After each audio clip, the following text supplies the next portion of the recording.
Hello again. Thanks for clicking onto Jiffy and Stubbsy. This is series 2. Grateful thanks to everyone that's clicked on these podcasts over the last few months. Jonathan Davis, dual code rugby star, came up with the idea that we talk to people that have influenced sport, and boy, have we got a guest for you today. Asked me to join in. Grateful to do that. Grateful thanks to Kerry of London, one of the leading insurance companies in the country, for sponsoring this series. And we're in uncertain times in the world of finance. So if anyone needs any expert help, they need to go to Kerry. Here we go. Now, the thing is that what a guest we have this time round. In the sport of darts, he led the way. Now, he's a great player, but he's also a great entertainer. And when you think about the razzmatazz and the show business element of darts, this man initiated it. He started the whole thing off. And make no bones about it, show business sells the tickets, it gets people there. This man helped darts move from pubs into massive arenas. Make no mistake about it. He's been at the forefront of everything that darts has done in regards to making it a great show. People say the mod father, people say the godfather. This is the dart father. The dart father, Bobby George, joins us today. Bob, good to talk to you as always. In conversation with you down the years, I've always found it really interesting as to what prompted you to say, I'm going to do this different. I'm going to come on with the candelabra. I'm going to come on with the cloak. I'm going to make it a massive big show. What prompted you? Well, in 1980, I used to play for the King George V. And I was talking to the governor in there when I was going to go in the embassy. And he said, why don't you wear a real, like, glittery shirt or something like the guy who in Spain did? Because we come back from Spain and he got the idea, give it to me. This guy used to dress up. He had a yellow cat suit on with all sequins over it. And he used to do Elvis. Couldn't do Elvis very good. But the women said he's useless, that bloke. They said, but he looks the part. So the governor said, well, you look the part. I said, all right, I'll wear a sequin shirt. He said, I'll bet you 25 quid you don't. Well, I couldn't resist the 25 quid, to be honest with you, Raymond. So, for the shirt. Now, when I came out of my hotel room, Ollie Croft's room was opposite. Ollie Croft was the runner of the BDO then, and he said to me, oh, Bob, you're not wearing that on the stage, right? Yeah. He said, don't you think you've got enough pressure on you? I said, well, they won't forget me, will they?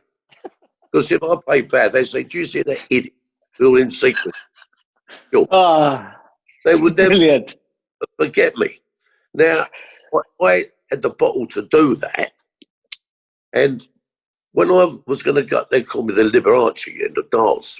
I didn't go a lot on that, to be honest with you. Anyway, that's what I was going to the BDO officially was, and his mate Fred, I can't remember his second name, Fred. They got all these big candles on a candelabra from the hotel.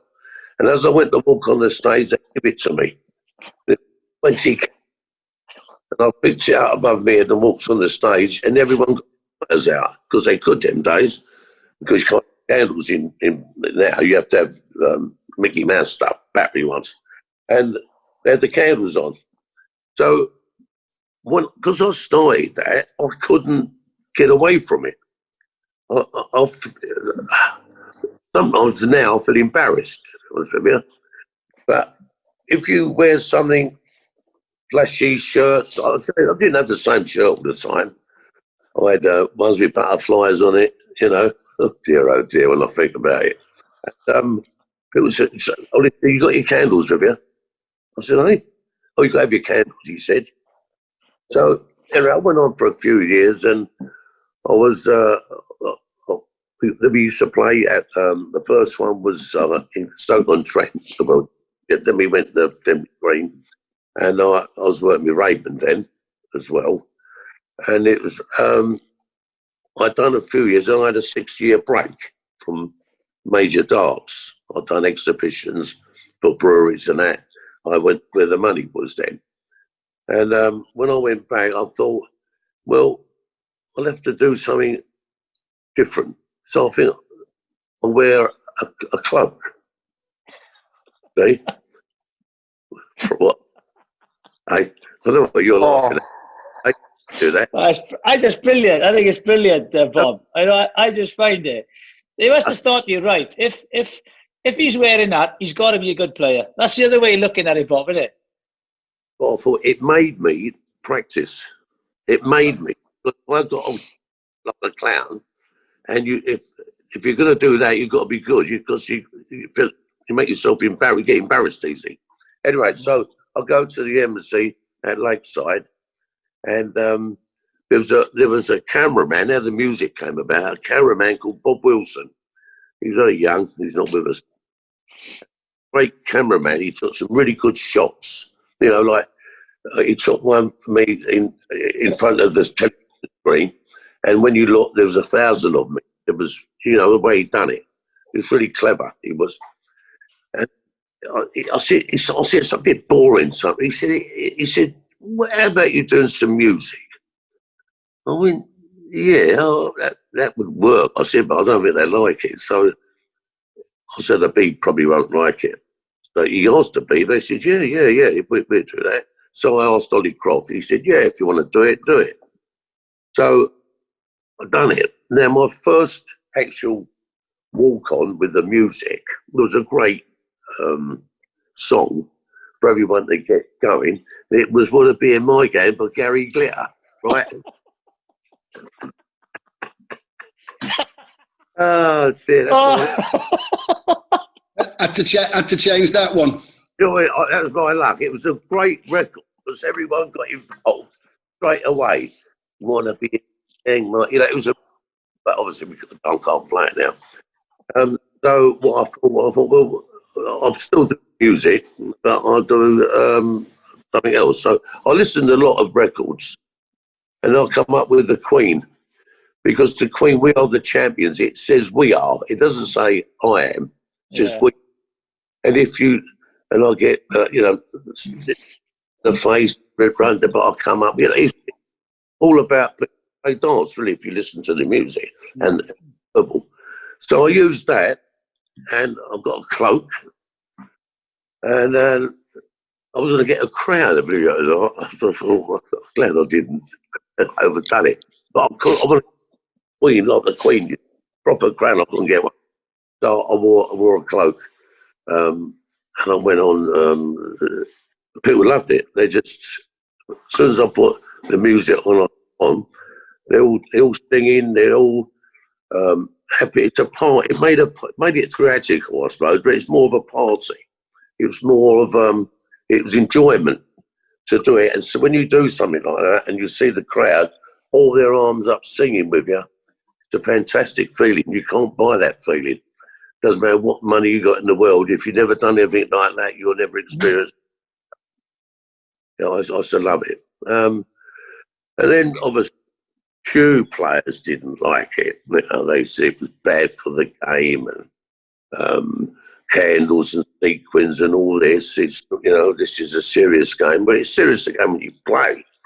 But for the audience, when you have your walk on, it's fun, and they can get involved better. They can dress up. I've got a cloak and all the jewellery. I wear all the gold and the diamonds and all that. I still do that. So people used to copy you. So in the audience, you had like probably 100 Bobby Georges or something. So, and then Eric with a crafty cop, and they started wearing shirts like him. It promoted the sport in a better way than it was. At the time that snooker began making waves on television, darts was also making a big play for television airtime. Right now its popularity is not quite what it was, but it still boasts its star players, none bigger than the dazzling Bobby George. The man who knows the way to do it brought show business to the world of darts. I think I hear him coming. Ladies and gentlemen,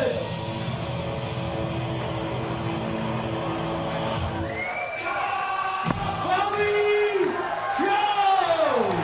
Bobby Dazzler, Bojangles and of late Mr Punch. 48-year-old Londoner Bobby George is a 24-carat showman. He lit up this year's World Championship and looked on course to win it when suddenly there was a twist of fate. Yes, that's a full flick. Bobby Joe. Do you look at it now, Bobby, and you think, oh, well, hey, I started that, because you see it all now, you know, and they're all in the crowd and they're all chanting, all singing, they're all in fancy dress. You know, you have a wry smile on your face and go, well, hey, I was the catalyst of this. I do, but a lot of people don't know that I actually started it. Yeah. I took a lot of stick over it to have it. But now they all do it. And a lot of them that know, they appreciate me starting it because it's made the way for darts and more entertaining. And you get all different walk-on music. Some of them, I think, why did he put that on? Terrible. That might have been a funeral or something, you know? But I got two records I use. I use the Queen, We Are the Champions, and then I might have to play someone from the audience and all that. But sometimes I have to play Michael Van Buren, which is a very good player at the Boys. And I come on helped by the Beatles.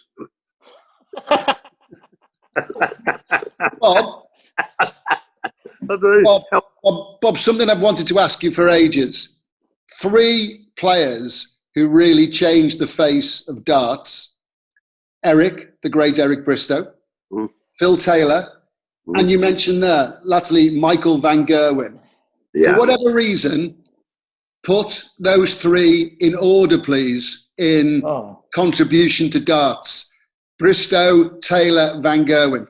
Well, Eric, a good player, he's mouthy. You know, he sort of had that, he tried to do a classic, everyone hated him, see, beat. So they tell you on to watch him get beat. If at them days he didn't really get beat much.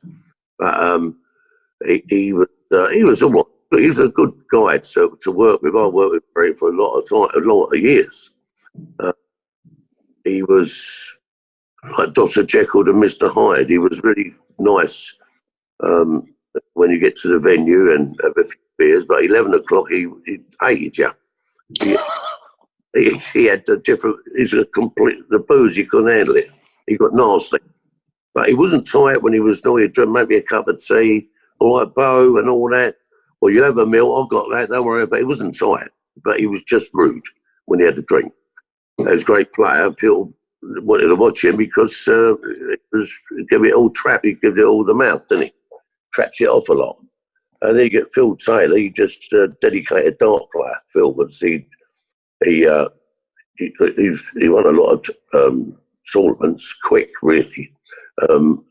He wasn't great to watch. Didn't have the buzz as much as say Eric had, but he was so consistent. That's what made him different. He was the same all the time.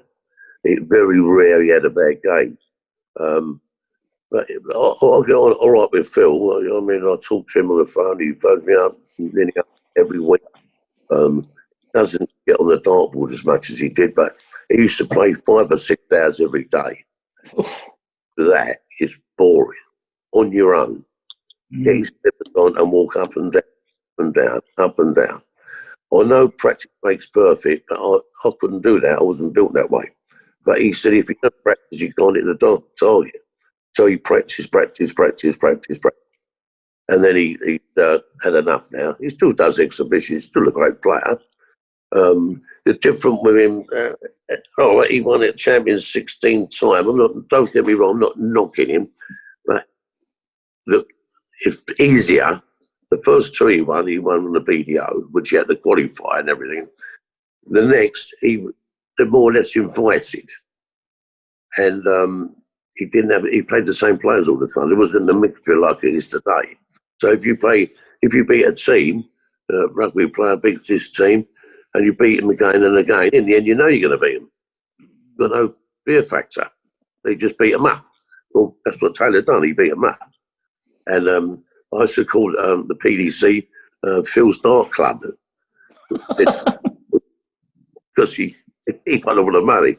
I called him Phil Dart Club. They said, what are you? I said, BDO, Bobby's Dart Organisation, I had to say. And then you get, so this, I've done say at Michael. Michael Van Guren. Now, Michael Van Guren is completely different than both of them guys because he's a natural guy. He's a natural player.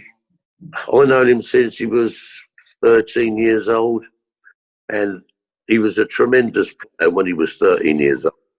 I mean, when he was 15 or 16, he used to win the Opens in other countries. He was just under 18 when he won the World Masters. He beat Adams in the final and played absolutely marvellous. And I worked with him ever a lot. So he's not like, oh, he's playing well this week. He near enough plays well all the time. Before, he used to win everything. This last couple of 3 months, he ain't played so well. But I said to him, look, Michael, you've got a gift in darts that not many people have had. He upped the level of the game, and all the other players are trying to get up with him, which some of them have done. But I said, I called him a bottle of milk. He said, what do you mean, Grandad? Because he calls me Grandad. What do you mean, Grandad? I said, you're a bottle of milk. I'm a bottle of milk. I said, yeah. I said, you shake a bottle of milk up and stand it on its own for a while. The cream always comes to the top, Michael. I like that one, he said. That made me laugh. That night, I was interviewing him. He won, only recently. He won that match in, I don't know what it was, Premier League or something. And the guy said, well, you didn't play very well, Michael. When they interview him, they always interview him to see if they got something wrong at home or is his arm fell off or something. It's just how it goes. The sport goes like. And he's, oh, nothing wrong with me. I like a bottle of milk. Probably calls me a bottle of milk. You put the milk down and shake it up and then put it down and the cream always comes to the top. But the way that's asking him the question, didn't know what to say. He went quiet. Thinking, he didn't have a thing. He thought, how am I going to answer against that? So he's playing a little bit dodgy, but eventually I'll be back there, you know? But he's a lovely player. He's great to watch. But, well, just really ridiculous darts. I've seen 11, 11, 11, 11. Unbelievable. 9 darters. It's unbelievable. What was it like, Bobby, when, you know, because I grew up watching you lot, you know, it was on all the time. And we're lucky in Wales because we had some great dart players because all the country watching it. You know, Alan Evans, Leighton Rees, you got Gerwyn Price at the moment. So, because I remember, what was it like playing in that era? You know, you had Cliff Lazarenko, you know, John Lowe, all of those. I thought it was a great time. So it must have been a real buzz and real competitive. When, you know, you burst onto the scene and you're on national television, even having millions and millions of viewers watching you. Yeah, well, I was lucky that I think I was at the right time in darts. Television got involved and you had the characters, Alan Evans. Yeah, mad. Oh, yeah, he wanted to fight everyone. He couldn't. He could nut everyone. He couldn't reach them to nut them. You know, that's what he was like. He used to wear high heel shoes on, right? Really high ones, like, one pop star used to wear them, and he could only walk in them, but he had to be high. You know, so he used to wear these shoes. They looked like lumps of, it looked like he got a pair of shoes and banged loads of wood on the end, you know what I mean? And, but he was a character. He was very good at talking as well. You got John Lowe, well, he's so tight. He is John Lowe, so tight, right? Miserable, not my different person, different personality. But not so bad now, but he thought everyone had to have a briefcase and a bowl rack. You know what I mean? Wouldn't be, you know, mustn't do this and mustn't do that. And then you had like Tony Brown. He was a great player. He was a good cricketer as well. 12 of us together. That we all had a personality, and that I think that's what made the dance you had a bit of fun with it as well. The television knew that, and the organisation, you know, how them was going to play up. He had an excuse all the time. Everything was an excuse. Leighton never said nothing at all. We would just, all do, right? When I tell you, couldn't understand him, because he comes from that place. It's spelled funny, isn't it? And it's a bull. That's it. He comes from it. Yeah. What that name? It's terrible. They can't pronounce it. They used to say, like, what's he doing now? He's a roundabout and then it's a bull. That's it. Yeah. Bob? Sorry, Bob. I can't think of all the other players' names. It was brilliant. Bob, down the years, because I know you got involved in the manufacture of dartboards. Down the years, are all the I know this sounds daft, are all the dartboards exactly the same? Because even the most minuscule difference in, let's say, a treble 20 bed, even the most minuscule difference is going to have a massive impact on the averages, isn't it? Oh yeah. When I start, like, when you play the News of the World, in my day then was the World Championship. It was the World News of the World. Everyone in the world went in, and their dartboards were elm boards. They were wood, and the trebles and doubles were very, very tiny. You could see the wires, but there was no colour on the dart. It was just black, and it was 8 foot, and it was more difficult to play on that board than the Winmore board. The Winmore board was societal, and it was slightly bigger, the trebles, than the News of the World ones, which was easier because you get more average. The bigger the target, easier to hit.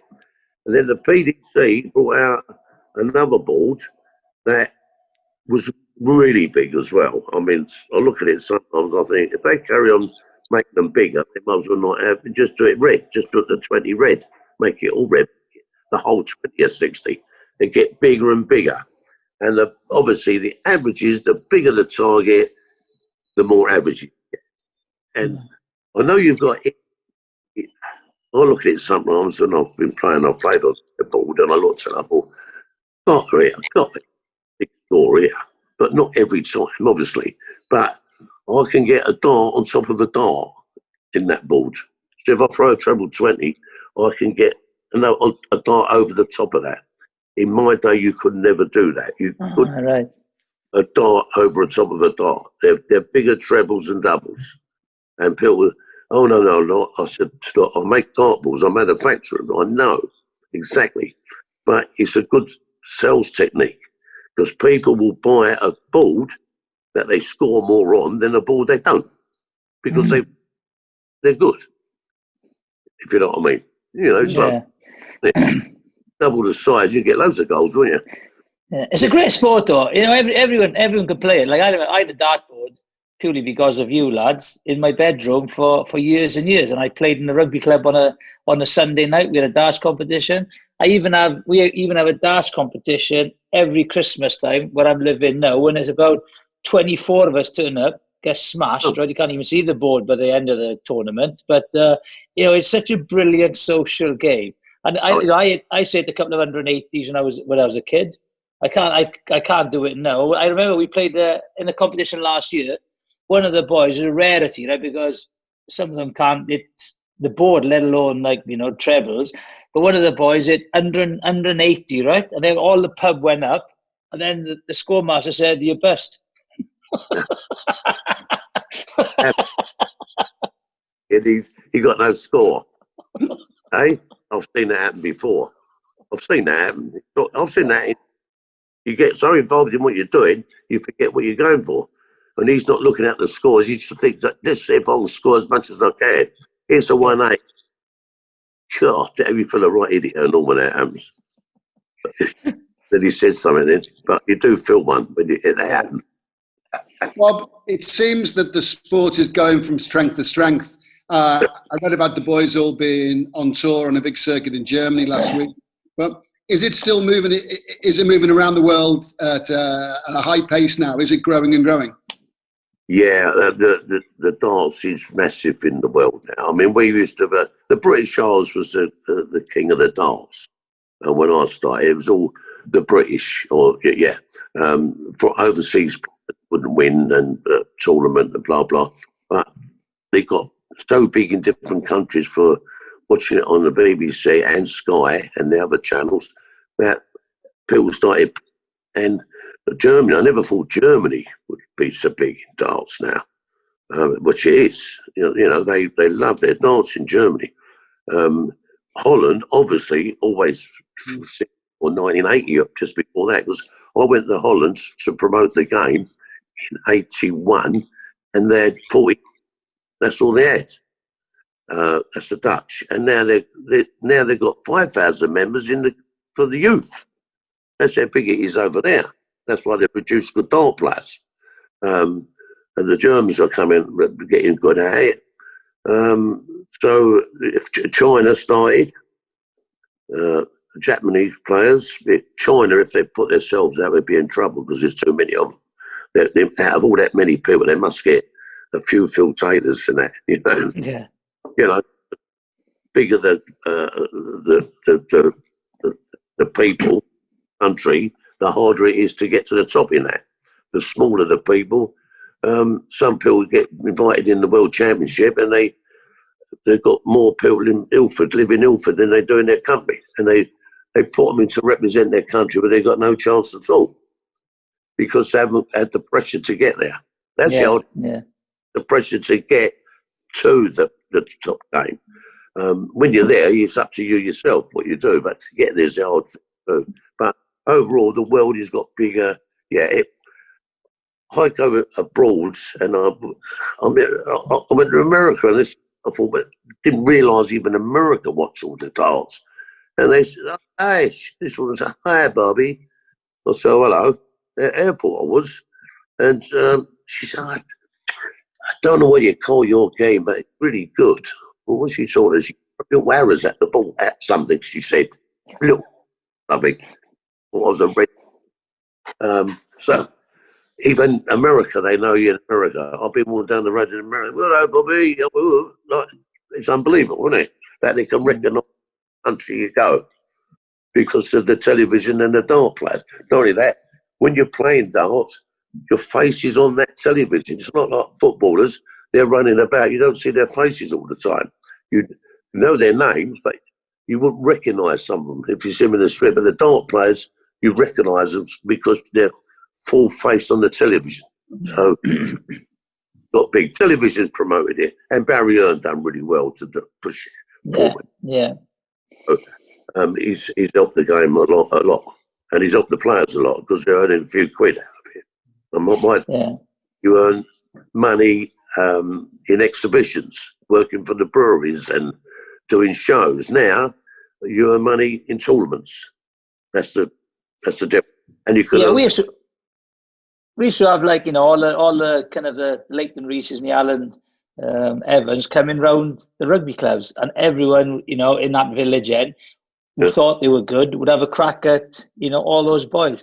And, you know, the interest that it brought to the rugby club and all the social clubs was brilliant in them days because, you know, darts is a very simple game, works on your maths, and everyone thinks they're better than everyone else until the pros come along and put everyone back in their box. But for that night, the interest and the laughs we had was absolutely brilliant, wasn't it? Well, not because you're a Welshman, but I done so many exhibitions in Wales. Oh, yeah, you have, yeah. Yeah, and they used to call me Daffy George. Right? I played all the clubs, the Treorchy Club I went to. They were white up the top them days for that pub. I've done all the valleys, all the lot, every club and pub. But it was not because you're Welsh. One thing, what I say about the Welsh, when they give you a chance, you know, they game on and they give you a chance. They watch and see how you play. And then after you've done a leg, oh, great game, they give you, do it in London, everyone's talking. Yeah. It's different. So when you've got a singer in your club, you give them a chance. If a comedian, you're taught to give them a chance. Yeah. I remember I've done Bridge End Rugby Club. That was the first. Yeah. That's the first exhibition in Wales I've done. Yeah. I played Leighton Reese and Alan Evans. Colin Baker was with me. He's another good guitar player at the time. But I always remember that they give you real good, they listen and they, but if you're no good, they don't tell you you're no good. They don't have your back no more. That's it. Simple. Hey, Bob.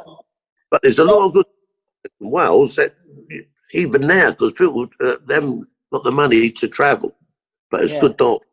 But Gerwyn Price is on the up, isn't he? How good is he? He's a good player. He's got he's earning a few quid now, so he wants a few. You get like the old taste for the money, but good luck with him because he puts himself out. A lot of people don't. I like him. I know he's not rude. He's very polite. He's a Welshman, and they're not rude. That's the thing. They're polite. What he does. He's what he is as well. He's finished playing rugby, right? So he's come from a contact sport where there's intimidation, there's a bit of banter. So, you know, sometimes that might spill over because of his competitiveness, you know, but he's given rugby up just to come and play darts. Well, he's done the right thing and all.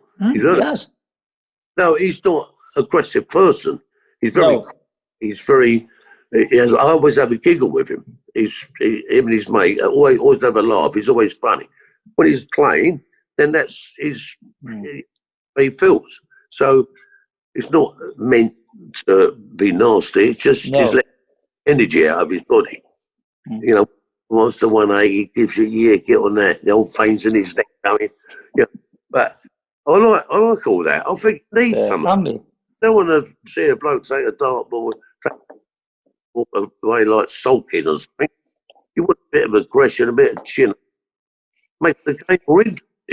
Makes you want to play them.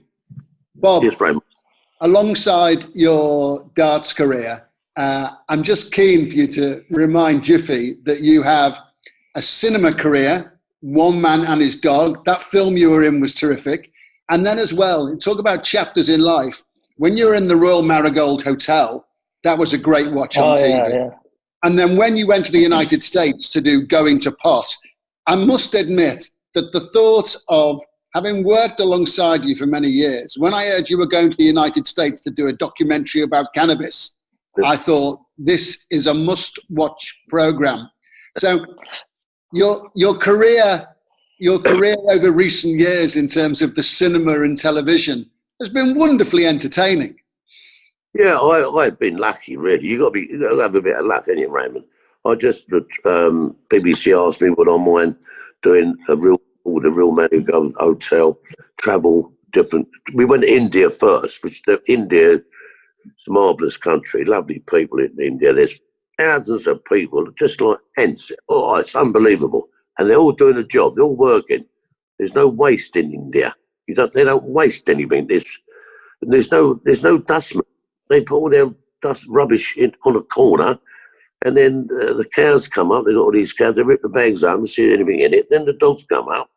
Wild dogs over there. You wouldn't think wild dogs are gentle as anything because they've always been there. You know, kids ride their back, pull and never get bitten. And then up come the pigs. There's some to eat bacon, and the pigs go out. And then the kids come along after school and pick all the metal up and plastic and get so many roots. There's nothing left. There's nothing left. They're completely gone. Everything. Every bit of rubbish is gone. So they don't waste. And the plastic, they make their roads with.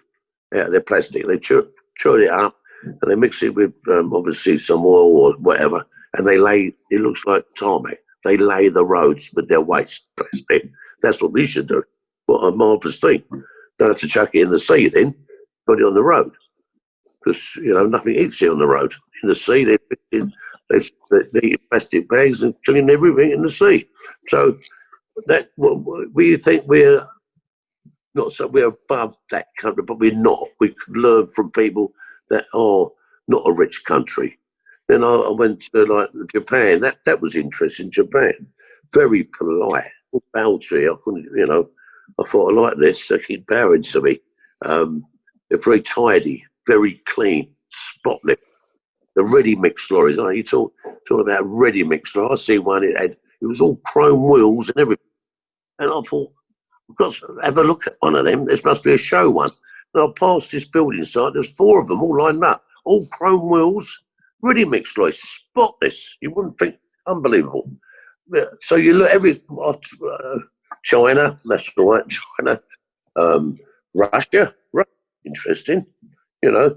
Russia's a lovely, lovely forest. I know you see the silver birch trees in Russia are like, you can't put, they're 5 foot across and 100 foot high. Never seen trees like it. That's things that stick in my mind. Russia, food's brilliant, everything. People they played dance in Russia as well. A few of them knew me in Russia. I thought that was interesting. But the best one I thought, was gone to. I went for marijuana, and it was I was there for a month, and it was educational, I tell you. Some bit of kit, that plant is, what it can do, and how it can help people. It's amazing. I was amazed because never tried it, never took it, went there, I'm doing a program.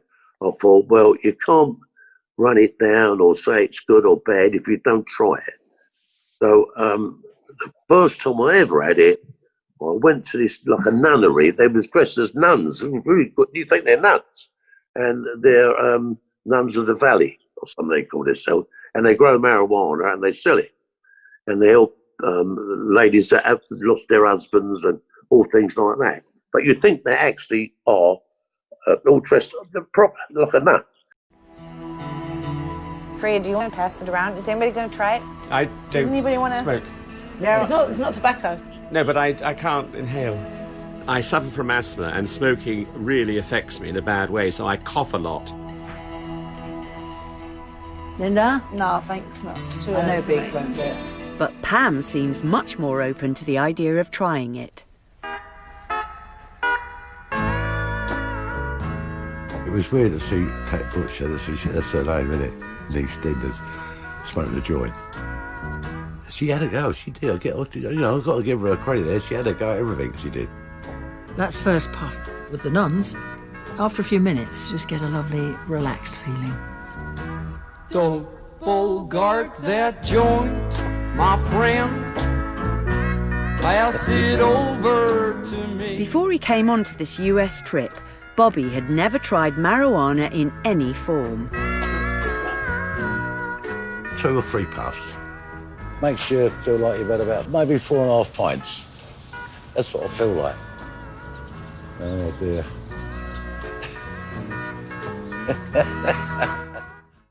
And the Mother Superior's got a bigger hat on. And after the programme, I sat down, she's rolling a joint outside. I thought, I'm looking at a nun rolling a joint here. And she said, well, a joint. But I said, and as, oh, don't be stupid, she said. Well, she called me something else, and I thought, nuns called me that and all, but I've tried it. And I tried a puff, I had a few, it's like probably like 3 pints of lager, to be honest with you.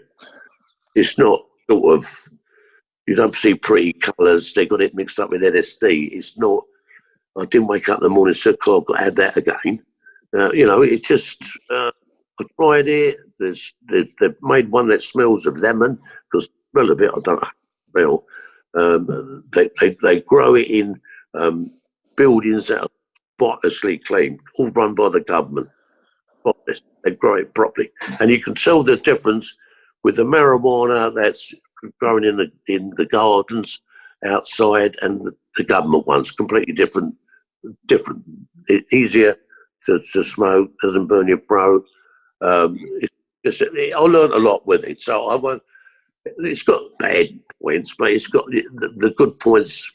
You've met ladies had cancer, they've had it, got rid of the cancer. Horses had cancer on their throats. They've done it with the marijuana. It's so don't knock anything really.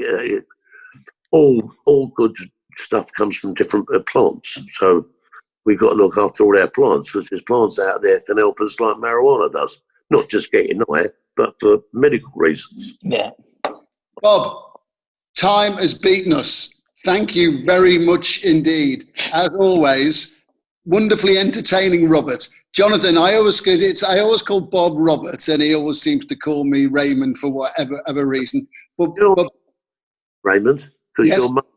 your mummy calls you Raymond. That's yeah. I'll tell you that story one day, Bob, about my mum calls me Raymond, and a certain football manager called Brian Clough used to call me Raymond, and Robert George calls me Raymond. So that is a good trio for sure. I think my mum calls me Jonathan. That's about it. Yeah. No one else calls me Jonathan. So, but it's been brilliant for me to listen to Bobby, because I told Bobby before we came on, I sat next door to him. Yeah, I sat next door to Bobby in the Sports Personality of the Year many, many years ago, and he talked me through how he built his own house. That's it. Yeah. There we are. What, Jiffy, next time, Bob, we're going to ask you to come back on again. Next time, we'll ask you to tell the story of how you turned up for Sports Personality of the Year and ended up with Paul Gascoigne in the Champions reception on the 6th floor or whatever. Suddenly got a case of lager in there as well. That's a story for next time. Thanks to Kerry London for sponsoring Jiffy and Stubbsy. Robert George, what a star you are, sir. Bye-bye, everybody. And thanks for listening to Jiffy and Stubbsy. Hope you'll join us again. Please hit the subscribe button.